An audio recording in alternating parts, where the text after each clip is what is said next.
બોટાદમાં ડામર ઓગળ્યાને મામલે 2 દિવસ બાદ ચીફ ઓફિસરે મીડિયાને પ્રતિક્રિયા આપતા અનેક તર્ક વિતર્કો। શહેરના દીનદયાળ ચોકથી જ્યોતિગ્રામ સર્કલ ડામર ઓગળવાની રજૂઆત આવતા ચેક કરાવતા સતત ટ્રાફિકના કારણે કોન્ટ્રાક્ટરે 6 મે રાત્રિના કામગીરી પૂરી કરી હતી। સ્પ્રેના છંટકાવ બાદ સ્ટોન ડસ્ટ પાવરનો છંટકાવ કરેલો હતો, પરંતુ તીવ્ર ગરમીના કારણે ડામરની સપાટી ગરમ થતા તેમજ સ્ટોન ડસ્ટ પ્રસરી જવાથી ડામર ઓગળ્યો હતો। ત્યારબાદ જરૂરી સ્થળ તપાસ કરીને અને કોન્ટ્રાક્ટરને જરૂરી સૂચનાઓ આપીને સ્ટોન ડસ્ટનો છંટકાવ કરેલ। હાલ ક્વોલિટી બાબતે કોઈ પ્રશ્ન ન હોવાનું ચીફ ઓફિસર એચ.કે. પટેલે જણાવ્યું। શહેરના ટાવર રોડ દીનદયાળ ચોક વિસ્તારમાં રોડ પર ડામર ઓગળતા લોકો લપસી રહ્યા હતા। ડામર ઓગળવાના કારણે વાહન ચાલકો અને રાહદારીઓને ભારે મુશ્કેલીઓ પડી હતી। ડામર ઓગળવાની ઘટનાને લઈને ચીફ ઓફિસરને અનેકવાર ટેલિફોનિક સંપર્ક કર્યો, પરંતુ તે સમયે ફોન ઉપાડતા ન હતા।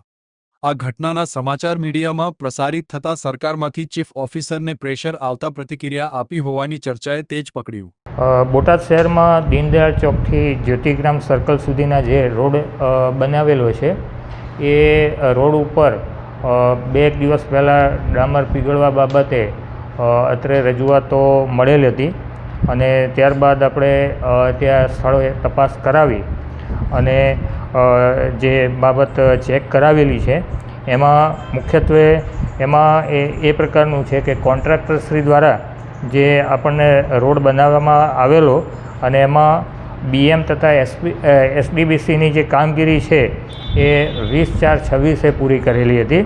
ત્યારબાદ આ કામના ટેન્ડરમાં આસ્ફાલ્ટ સ્પ્રે એટલે કે ડામરના સ્પ્રેના છંટકાવની કામગીરી પણ સામેલ હતી અને સતત ટ્રાફિકના કારણે 6/5/2026ના રોજ આ કામગીરી રાત્રિના સમયે કોન્ટ્રાક્ટરશ્રી દ્વારા કરેલી હતી।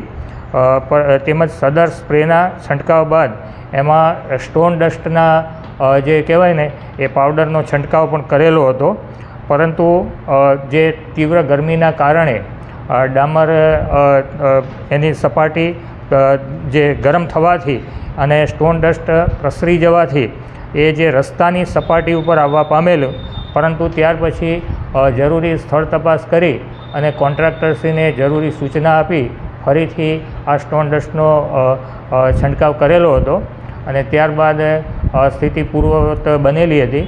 ત્યાર પછી એમાં ક્વોલિટી બાબતે કોઈ પ્રશ્ન નથી, એટલે જે આ બાબતે નગરપાલિકા દ્વારા સ્પષ્ટતા કરવામાં આવે છે।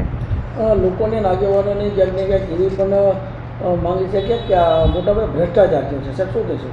નહીં, આમાં જે ટેન્ડરની શરતો અને જોગવાઈઓ પ્રમાણે જ નગરપાલિકા દ્વારા કામગીરી હાથ ધરેલી હતી, જે બાબતે અમારા એન્જિનિયરશ્રીએ પણ સ્થળ તપાસ પણ કરેલી અને ટેન્ડરની જોગવાઈ અને શરતો મુજબની પણ ચકાસણી કરી દીધેલી છે। એટલે એમાં બીજો કોઈ ગેરરીતિ કરવા બાબતનો કોઈ પ્રશ્ન આની અંદર સામેલ નથી।